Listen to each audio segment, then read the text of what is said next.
males deste mundo, Deus nos vale só. Não há mal que Deus não cure, pois de nós tem dó. Cristo cura sim, Cristo cura sim, seu amor por nós é imenso, Ele cura sim, derramou seu sangue puro pra remir-me a mim. Quando ungido sou de azeite, sou curado enfim. Cristo cura sim, Cristo cura sim, seu amor por nós é imenso, Ele cura sim. Glória a Deus, que Deus Ele possa estar operando cura e derramando unção de cura sobre este lugar e sobre todos os moradores deste bairro. Bendito seja o nome do Senhor nosso Deus. Nós estamos na lição de número 6 e desta feita nós vamos iniciar o livro de Esther, certo? Então nós estamos hoje entrando no livro de Esther.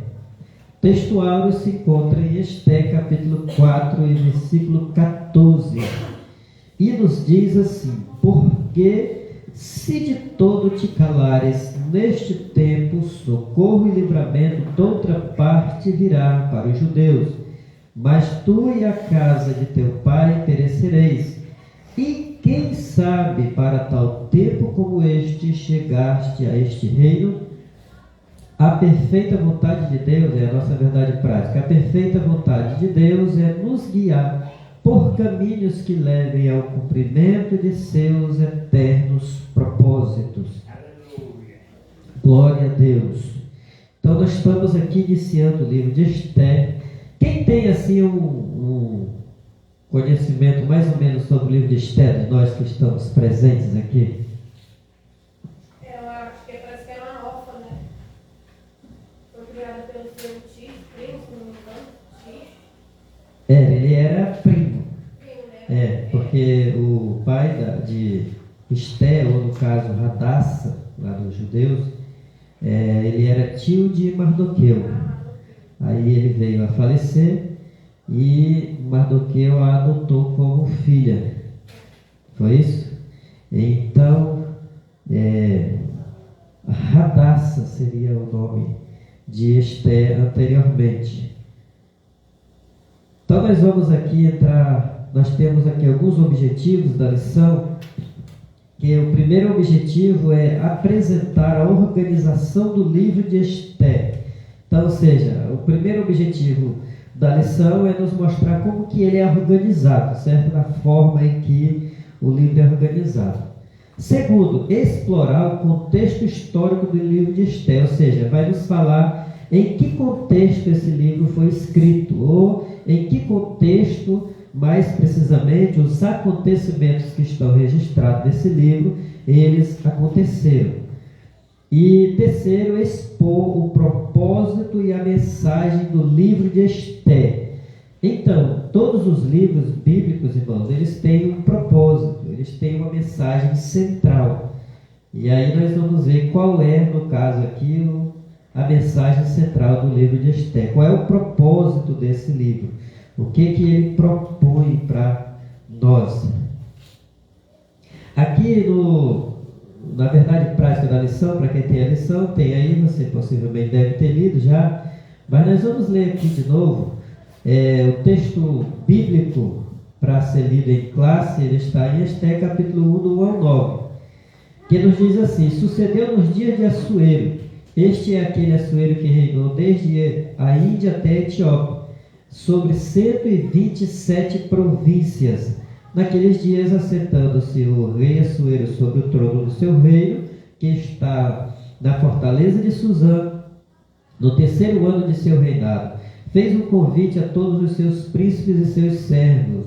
O poder da Pérsia e da Média e os maiores senhores das províncias estavam perante ele, para mostrar as riquezas da glória do seu reino e o esplendor da sua excelente grandeza, por muitos dias, a saber, 180 dias.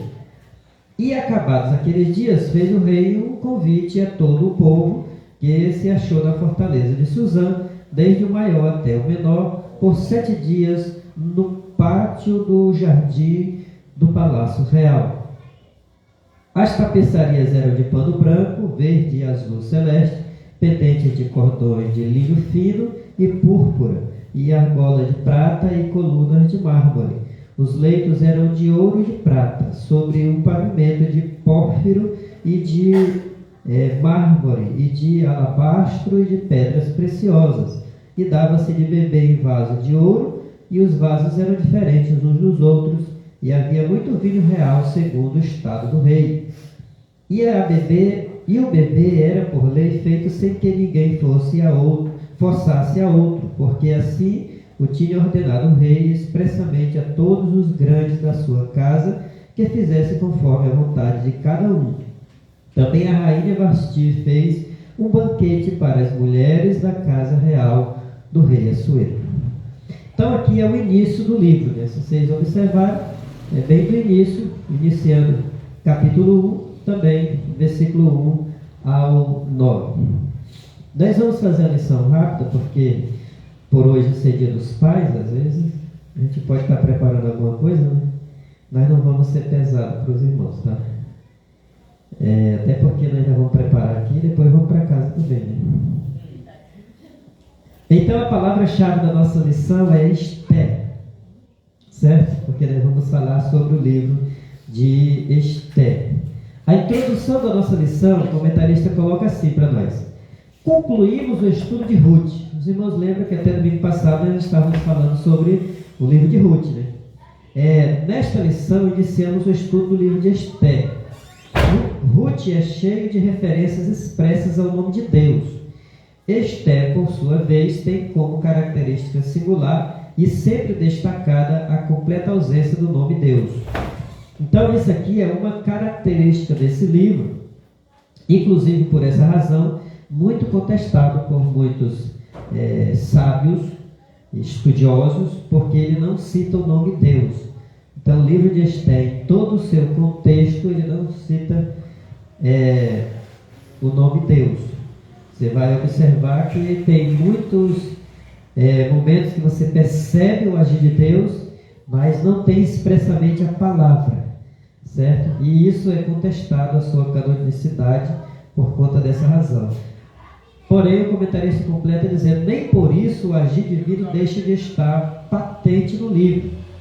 Esther não contém alusões diretas ao Deus da providência, mas nos apresenta uma história cujo roteiro é por inteiro uma manifestação da providência de Deus, certo? Então, ele não cita o nome Deus, porém ele mostra o agir de Deus. E é isso aqui, irmãos, só para título de conhecimento, é preciso nós entender algumas razões para não aparecer o nome Deus aqui. Primeiro, quando nós vamos olhar o contexto do livro de Esther, nós percebemos que ele foi, os acontecimentos, eles aconteceram dentro de Suzã, não é isso? O foco, o núcleo dos assuntos estão dentro de Suzã. Quem era Suzã, no caso? Era a sede do rei naquele período, ou seja, do império dos persas. Ou seja, naquele lugar não se conhecia Deus, o verdadeiro Deus. Os judeus que ali estavam, sim, mas a cultura em que eles estavam, não. Eles não conheciam Deus. Nesse período, acredita-se que Israel estava sendo reconstruído. Foi nesse intervalo entre a vida dos que vieram reconstruir Israel, que aquele povo ficou lá ainda, e nesse período aconteceu esses episódios que estão no livro de Esther. Então era muito improvável que se pudesse falar abertamente